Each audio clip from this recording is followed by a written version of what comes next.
Torres. Hi. We were just talking about crazy things we've seen or done over Zoom. Like Oh, Zoom gosh. Oh my Yeah, I'm gosh. sure there's things that you guys have probably overheard or We is miss hilarious. being in person, that's for sure. Yeah. I Yeah. would 100%. Yeah. But it's not nice the to meet you both. Yeah.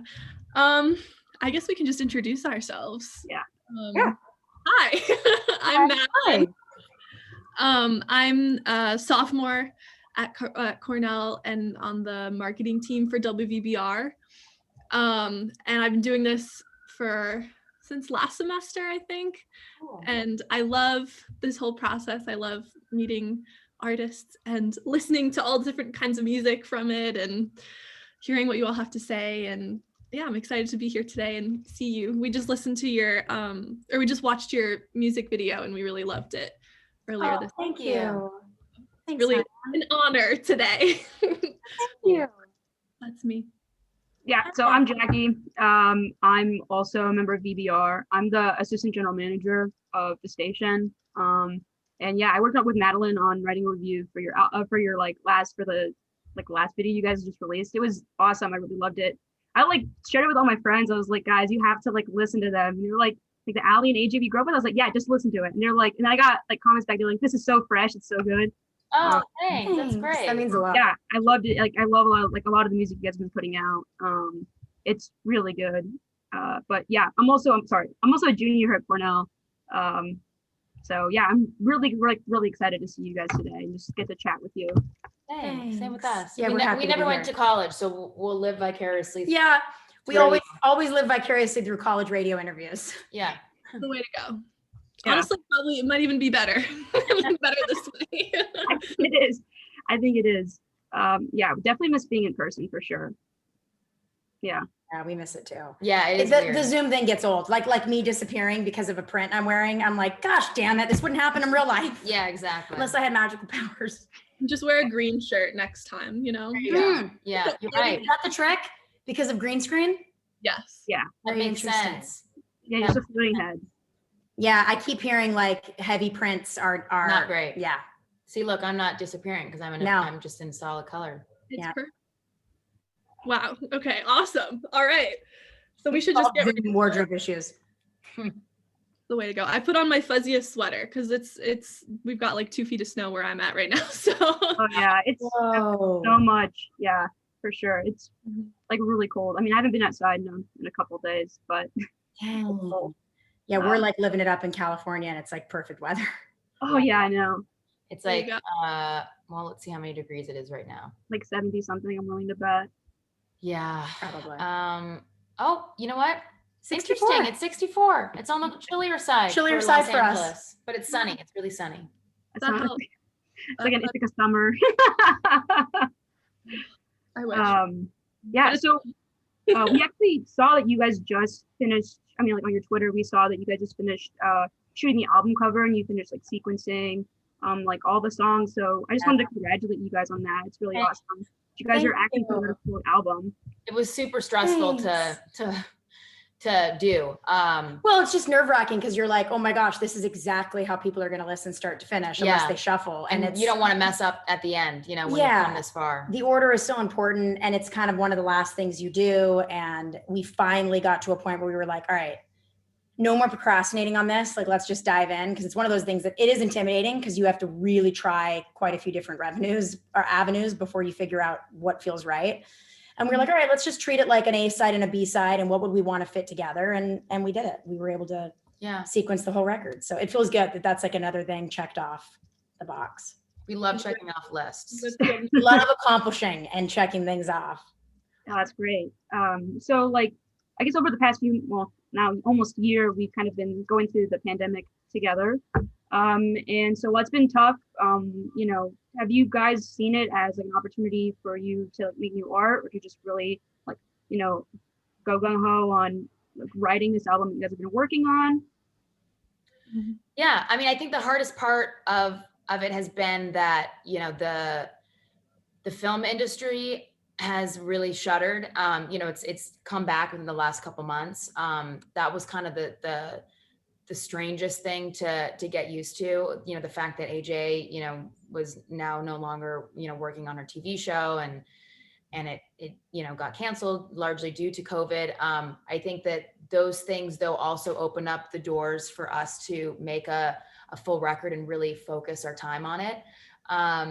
Thankfully we had written the majority of this album prior to the pandemic, and all we really had left was kind of filling in the little like holes here and there on demos that weren't fully completed. But we were grateful that we had done the majority of collaborations with songwriters in the room, because I think it would have been really hard to have made a full record via Zoom. Writing with people that way is just not ideal, even though it is doable, but it's not the same experience. We're lucky that a lot of our material was written before the pandemic hit, because Aly's right. I think being creative on Zoom for long periods of time as you're trying to craft a song is really taxing, because you're looking at a computer screen the whole time. You're not in the room with someone with an instrument. You're kind of running solo on your side, and so are they. It doesn't feel very collaborative. So we definitely did some work on Zoom, and that was part of some of the touching up of the record in terms of writing, but majority of it was done before, and I'm glad it was. We might have to make our next one on Zoom. Who knows? Yeah. Partially.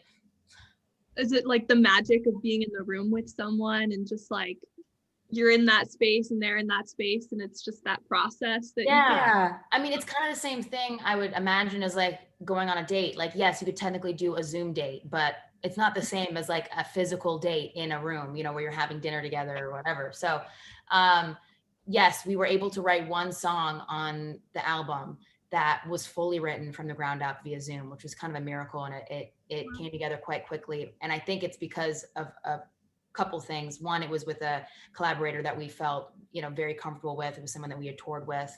He had opened up for us for many shows. And I think at that point too, we were like kind of wanting to just like write another song, just fresh. And so we were ready to kind of dive into that from the ground up. And, the album as a whole feels like a collection of songs that feel really good when you're listening to them, in terms of the energy and the joy that they should bring people, is, I think, there. Obviously our fans will be the ultimate true test, but at the end of the day, like, we wanted to make a record that made people feel good again and feel like there was still like hope, for a brighter day ahead, whenever that might be, even during a pandemic. And I think we were able to accomplish that with the songs that we put together on this album. Mm-hmm. That optimism, for sure. Yeah. I'm really curious also just about like the sequencing process. Like, do you think the album might have turned out, even if the songs were written before COVID, do you think the order of it and your vision for it has changed over the last few months, as far as like the way you've sequenced it? Or I'm also curious about just the idea of sequencing an album when a lot of people listen on Spotify, and like how that's changed over the last few years. Like, a lot of people are just listening to songs, but I still love listening to albums like sequentially, because I think it just so do we. Yeah, and it's kind of how we grew up listening to music, was on CD. And then as we've gotten older, we both are vinyl lovers.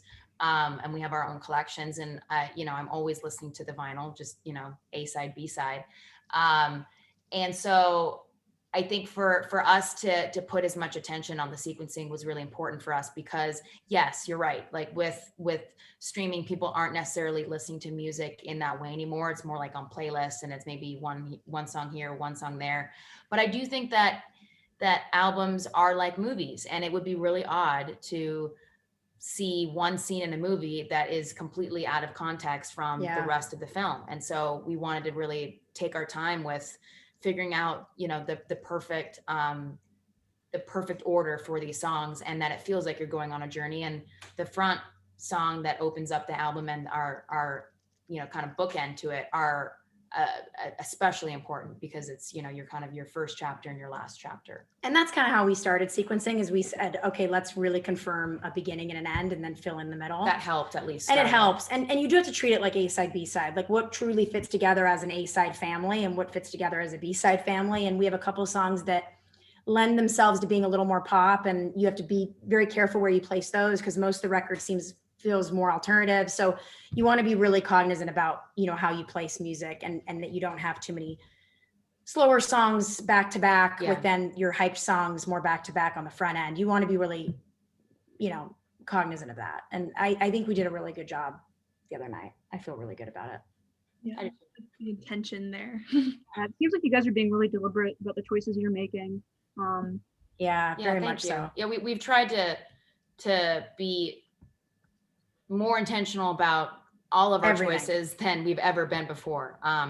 When it comes to styling, when it comes to hair and makeup, we've made a choice to kind of like strip ourselves down to just who we are as people, and that it isn't about like the flashiness or the slickness of like, we're musicians and like we're wearing like crazy cool makeup and like super stylized outfits. All designer suits. I mean, that's super cool, and there's definitely a place for it. But I think that at this moment in time, just being like our authentic selves is probably the best way that we're going to be able to connect with our fans.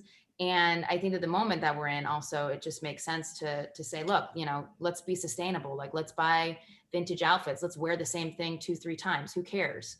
Whoever made that rule anyways, that you can wear the same outfit, multiple times.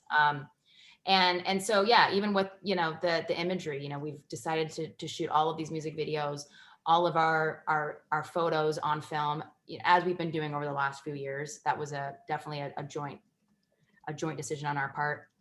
But, just to kind of step even further into that and to really like celebrate, being female musicians and having a voice in the industry, and a voice that's been around for a long time, whether, people have a preconceived notion about who we are or not. I think that this music will definitely change people's perspective on who they maybe thought AJ and I were, or the kind of music that we've put out, over the years. Yeah. It kind of seems like you've been doing this kind of balancing act throughout your career as musicians, especially in the last 10 years, as you released 10 years in Sanctuary, where you have, your fans from the Disney era, and then the fans that you maintained throughout your releases since then, and then new fans who are discovering your music for the first time. So I guess I feel like you've mentioned before that one way that you're really bridging that sort of gap and all of those different, people that you're connecting with now is through like live performance and seeing people connect to the music, both the stuff that was awesome before and the stuff that is still awesome and the new stuff you're putting out that they're responding to. But how have you been able to do that maybe without the live component and over the past few months? It hasn't been easy. It's one of our favorite aspects of making music is being out on the road. Like, we really truly enjoy touring. And I think that, a lot of artists love it. And a lot of artists know that it's kind of a necessary evil, and they, kind of bite the bullet and get out there and then quickly get back home. But for us, we actually really enjoy it. And I think part of that is just because we've been doing it since we were quite young. So we're also just, it's just a part of like who we are. It doesn't feel foreign to get out and, live out of a suitcase for 3-4 months. But, we've tried to stay as creative as we possibly can in connecting with their fans, whether that's, doing a live like looped session and, saying hi to like our, fan club members, or creating like a fan club for our fans to kind of congregate and feel like they have a safe place to, to meet each other and to, digest like certain cool things that are behind the scenes that nobody ever gets to really see. Or putting on like a virtual show, which we've done a few of this year, or a live stream, or like a charity event, like just little ways that we feel like we can still connect. And that we feel like, it's not all about us either. It's like, there's a bigger picture out there than just like the spotlight is on AJ and I. Like Aly and I have made this thing now, like this goal that we're going to start very soon, where we just randomly call our fans, and we just like, we use like a little hotline number, and it's like, hey, it's Aly and AJ. We just want to say hi. We're thinking about you. Do you have any questions for us? And we just start like randomly dialing fans, because there's something about that engagement that everyone's missing right now. We can't be person to person, and it's hard because Aly and I are those types of people that spend, quite a few couple hours in meet and greets before we get on stage, just connecting with our fans. And we don't currently have that. So our only way to do that is, you know, whether it's online, you know, a video or a call. Mhm. Or our fan club, you know, we've been able to design some really special merch for our fan club, whether it's for the website where anyone can purchase or specifically for the fan club where it feels a little bit more, this is a one-off that's selected just for the fan club members. Yeah. Um, Just like cool that's a way to initiatives connect too. that feel personal. You Yeah, know, and it shows to- that you care and that you've put in the time and creativity to create something special. yeah. And like really switching it up to like, what's the next thing that we can do type of thing. Yeah. Yeah, totally. I mean, it takes a lot of brainstorming and sometimes we get overwhelmed and we're like, my brain cells can't really think of another idea for today. But then usually, you know, you take a breather and then you're back with like ideas. You know, I was even, you know, like writing up an email today that had to do with, you know, the release of the album and wanting to kind of have like gift bag type stuff sent out to a bunch of our friends so they can, you know, post about the album and also just like get cool free shit, you know, that they're excited about, really love. So, you know, it's just like these little ways that we can get our fans excited about the music and, you know, prepare them for when we are back out on the road that, you know, they'll be there, you know, front row and center.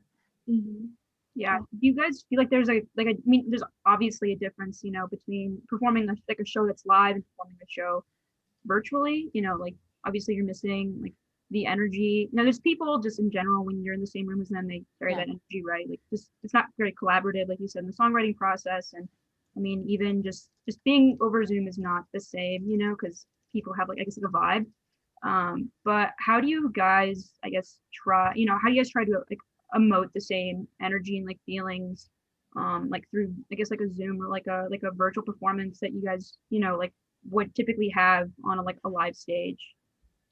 I think because we enjoy performing so much, we naturally are able to bring an excitement and an energy to the music because we care about what we're emoting. And we're with our the music band, which helps. Yeah, exactly. Like we're playing it live with them. And we're still like feeding off each other and with the guys, we just don't have the crowd in front of us that's singing along or cheering us on or whatever it might be. You're missing that aspect. But just getting onto a stage, like Aly and I put on a virtual show for a college performance.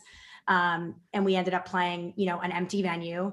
It was the Viper Room. We had never played there before. It felt really special. There was no audience, of course, but it was like just being on a stage with lights and your band felt great. So still like better than nothing. Yeah. So there is a satisfaction to just like strapping on your guitar and being like, all right, we're going to like commit these rehearsal days to this one performance and it's going to be really special. And the excitement of playing is still there. That's awesome. I think I've seen a performance that someone did from the Viper Room too. That's a really cool space. Yeah. We've never played there before, so it was neat. That's so cool. Yeah, it's really awesome. And like you guys also keep bringing up that you guys have been like making a lot of deliberate creative choices, and these choices are your own. Kind of noticed that you guys are producing independently. Basically, almost everything you do is independent now. So what do you think the advantages are being able to do things, you know, independently, as far as, you know, like, you know, I mean, obviously making all these creative choices, but also, I mean, you guys are practically running a business and stuff. So how did you guys learn to do it? And what was that growing experience like for you? Yeah. That's really nice. That's nice to notice. I mean, yeah, it's definitely like it's a learning experience for us every day. And I feel like we learn more and more, especially looking back on our career as young artists. We were out of the loop on a lot of things. And I think that was just either to protect us, or it just wasn't really protocol to let the artist know about those details. And so we just show up to the shoot and that was kind of it. And it feels really good to be involved in the way that we are. It causes a lot more stress, and you're juggling a lot more, but at the end of the day, like the outcome is so much better. And you know that you had a full say in it. And that's, I think, the best part about being an independent artist is that, you know, we are the ones that decide if we want the album cover to, you know, be a super long title, then it's a super long title and we're not having to fight with our record company about why it shouldn't be and X, Y, and Z. And so that's kind of a positive, I think, that we've seen in being independent artists. And just the fact that, you know, every single image, font, merch design, you know, band, set list is all up to us. You know, we're the ones that sign off on it at the end of the day. And that feels really great. And I think that, you know, that's not always the case with every artist. It also depends on how involved you are in your art, you know, if you're writing the songs, if you're a musician, all those things, obviously you got to take into account. But we also are just kind of control freaks a little bit in that way too. So we like having that responsibility and knowing that, you know, there's a large checklist ahead, but we're down for it. Sounds empowering, honestly. Like to just be like, yeah, I did that. That's yeah, Yeah. it's very true. Yeah, you're it feels like it's your baby, you know, like you've truly gone on this journey from beginning to end, and every single part you've been there for. You're you know, you're not an absent parent. You're like there the whole time. Was that like a feeling you guys had before becoming, like, going independent? Like you just didn't, like, I mean, obviously you didn't have full control. So was that like, I mean, how did that feel, you know, when you didn't like get the opportunity to make those creative choices that you get to make now? Yeah, it was hard because hard Aly on and I us, have yeah. always wanted to be in control of our art and our music, and it's just our personalities to want to get ahead of everything. You know, we want to be the ones that are kind of the final factoring decision into what goes out, especially because this is like our job and our livelihood, and also we get enjoyment from it. So we feel like, well, if this is our art that we're emoting, we should be able to kind of have the final stamp on decisions. And it was hard as teens. We wanted that, and we weren't always given that. I mean, not There to would be say compromises. you yeah, know. or we'd have to kind of say, all right, we won't step in, you know, we won't step out of line here, but can we have this? You know, it's like you almost have to barter almost in a way with your art, which is weird. Now it's like it's very much being driven by Aly and I because we're with an independent label, and it's beautiful. I think just because you're the one that's driving the decision making doesn't mean it's always going to be the right decision, though. And I think that Aly and I have had to stay really humbled about the fact that, you know, we're kind of working in a vacuum where it's like the only decisions that get really, really approved are the ones we're making. And it doesn't mean that's the best. It just means that that's what we're feeling in that moment. So we learn from our mistakes. Sometimes we're like, nope, that was a dog shit idea. And sometimes we're like, oh, I would have changed that. Like, why did we end up going with that as the cover? You know, why did we feel like that was necessary at that point in time?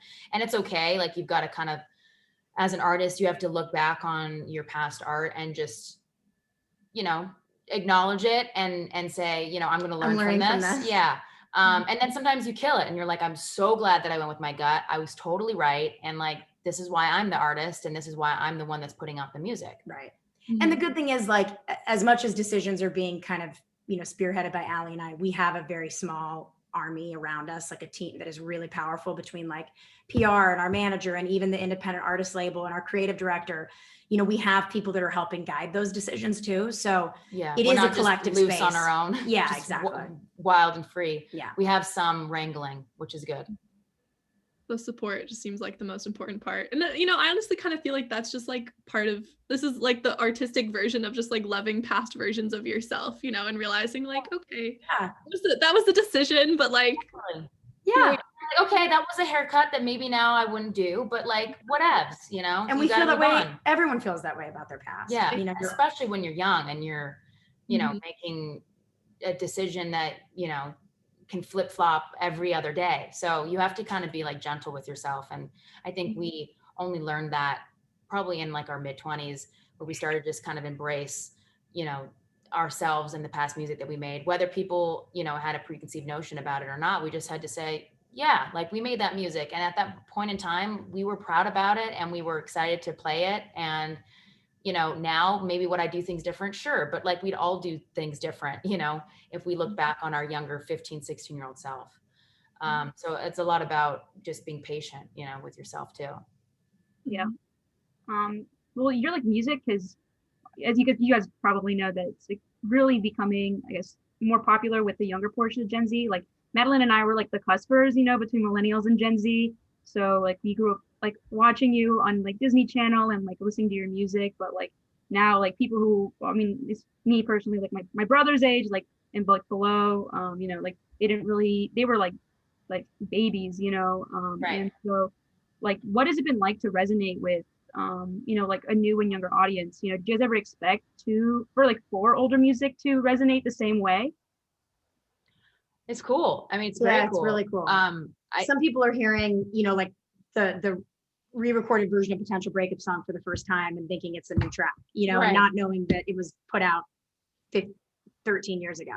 So it's kind of bizarre, but Gen Z has given like this new breath into our fan base, like this new life that I think is really awesome. And we're learning from Gen Z because like, you know, Aly and I have no idea what we're doing on TikTok, but like, we'll just look up, which we need to start doing more. Yeah. We'll just look up on YouTube, like, all right, How do you do that? How do you edit how that? do you do that? And it's usually a really young person that you're like, okay, I'm way older than this person and they're teaching me something I have no clue about. And it's awesome. And I think it's adding a creativity to TikTok and adding a creativity to music that, you know, Gen Z, I didn't even know what it was until not long ago. So it's interesting. It's like, yeah, we're learning from them, but it's cool because it was a audience that we obviously had in terms of age wise, that we had you know, a huge attention, you know, their attention was on us at that age, at 15, 16, 17, you know, when we were making music. And then that kind of disappeared because we went away We all for grew a up while, together. and we all grew up together, and now they're our age.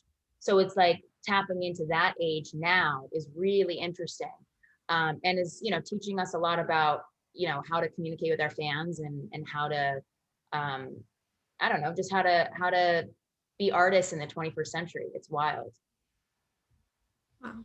Well, sounds like a lot of connection, you know, a lot of like, you know, figuring out what this new era is going to be. It's very exciting. it is. We're excited for you for sure. So I hope you guys can come to a show. I mean, when they happen, like, we're definitely planning a tour as we speak. So, you know, it'll be a long while off still, it seems, from now, but I think that it'll only give us more time to prep it and make it really special for the fans that are able to come to a show and feel safe doing so. Yeah. This definitely feels like the vaccine being launched and everything, it feels like the beginning of a very, very, very long end. Yeah, totally. I think we're just ready to go out and just, like, you know, watch live music again. I'm sure you guys are ready to go out and play live music again. Go to a movie theater, you know. Yes. Go to an indoor restaurant. I mean, I know we've done outdoor dining type scenarios, but it's still weird, and it's still kind of like on and off, you know. One week it's allowed, the next week it's not. I mean, It's bizarre. so yeah, it'll be nice to experience that level of society again. Yeah. You guys also have the added benefit of like being in a place really warm, you know? Yeah, Like, that's true. We're Yeah. very Whereas you guys are like, there's no chance. Yeah, No there's outdoor no way. seating for you guys. No. yeah, no, I mean, I don't even know, like, down the street, like, there's a bagel shop. I don't even know if, like, the tables, it probably still have, like, snow on them, like 2 feet of snow on Right, top. right. You know, Oh my it's God. like really uncomfortable. So, yeah, but I love the snow. I'm happy. But Hey, I mean, we love 4-season type weather. I wish that Los Angeles had that. I wish it was more diverse, in that way. But you know, we get our little ski fix, you know, throughout the year when we can. You know, I do love snow. So does AJ. Yeah. it's a beautiful thing. Yeah, it's magical. It's crazy to think that some people have never even seen snow. That's wild to me. yeah, That's one of true. the joys of going here, is because there's so many people that come from like all over the country, or like international students as well. So every Right. single winter, there's people who have never seen snow, never experienced snow. Wild. Watching them is the most amazing. Probably so crazy, especially as an adult, like not like a little kid being like, whoa, you know. Yeah, Like it's just the childhood, like there's a joy, there's like a wonder there that like you can't. yeah, I think it's really fun, especially the students from like the South, like Florida. They're like, snow, oh my gosh, it's yeah, That's awesome. it's so awesome. Like, I think there are even students I've met from India, and that they like had also never seen snow before, and that, you know, just like this like look of like, wow, it's, and you know, you enjoy it for like 15 minutes and you're like, I'm cold, when is that? So Yeah. People like building like igloos today, like actual igloos, is amazing. Wow. That's awesome. That's so cool. But thank you for, you know, speaking with us today. It was an honor. Thanks so course. much. Thanks for We having really us. enjoyed talking to you guys, and hopefully we'll see you at a show, and that you guys, you know, dig this full album. This thing, it's almost out. We're almost there. We're so close. Yeah. I'm so good. I'll stay updated for sure.